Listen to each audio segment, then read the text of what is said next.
We are rolling. Good morning. Welcome back to the conversation. This is Pointing Out the Obvious. This is our news and politics webcast, our daily take on what's buzzing today. I'm your host, Patrick Russell, and over there is my very opinionated producer, Veronica. Together, we're here to quip and quiver through today's headlines, searching for the real, no matter how deep into the swamp we need to go. Happy Taco Tuesday to you, Veronica. President Joe Biden's international brand of policymaking and diplomacy on full display as he shows his distaste and disapproval for China's abysmal record on human rights. He has decided to declare a diplomatic boycott of next year's 2022 Winter Olympics held in Beijing.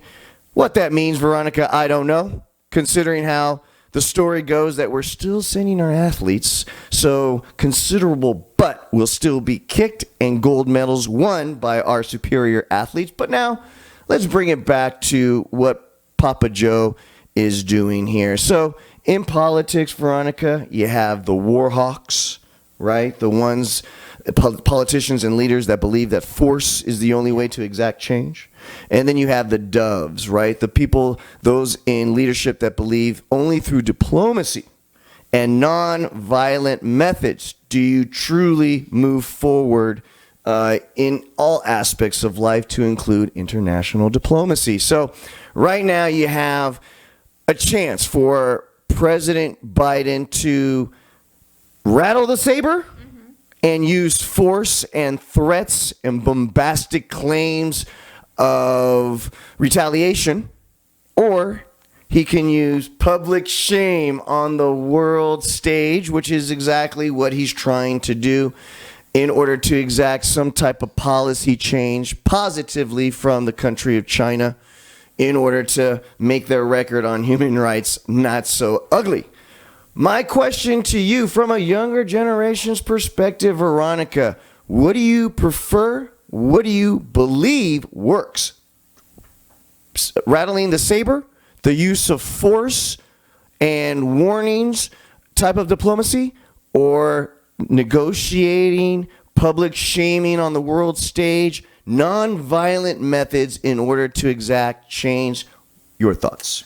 I believe I'm a diplomatic person, which means that I like to treat people as better as possible, if that makes sense. Of course. And I like not to... You're a dove. Yeah, I don't like to start something that potentially will put our country to, even more hate and stuff like that. So I believe Papa Joe is kind of like a grandpa to everyone, right? Like, he likes to tell you this is wrong, but he's not going to fight with you. He's just going to tell you what to do, and he's going to show it to you. So I believe the way he's acting as a president, as a person, I think that's how all presidents should be. And not only presidents, everyone on the politics, that's how they're supposed to be acting and treating other people. So I'm on his side in this situation. But, I mean, just correct me if I'm wrong. So basically, we're not sending any diplomatic or official representation, right? Which that's what it is, but we're still sending our athletes. I mean, and then does it make really sense that we're doing that even though we're sending?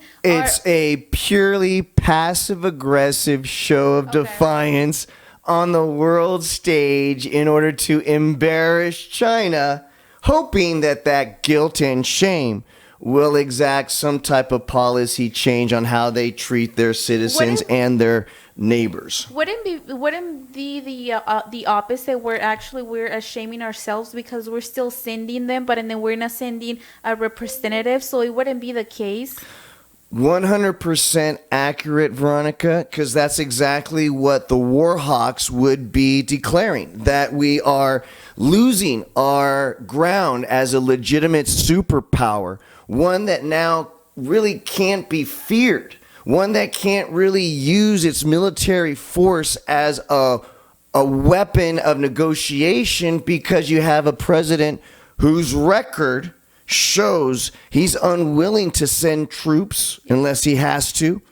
He's unwilling to bomb or do any preemptive cruise missile striking on any actual true opponent like China or Russia unless he absolutely has to.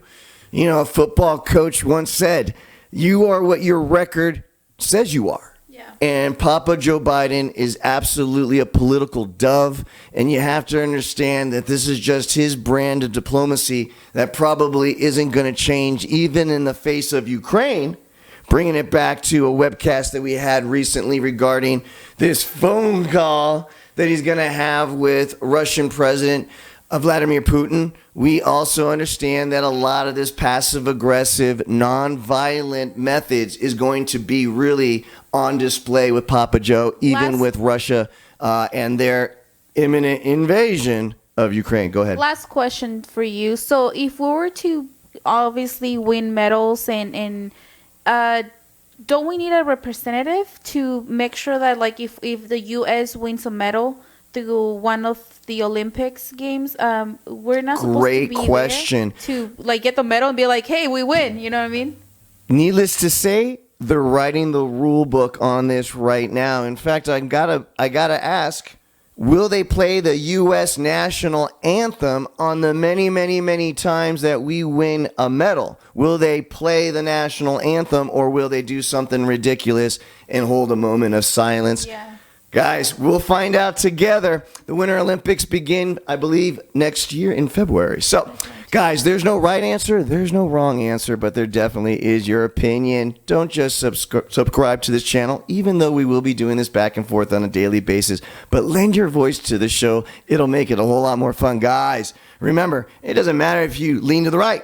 It doesn't matter if you lean to the left. As long as you're treating the person in front of you kindly, you just made the world a better place. Happy Taco Tuesday.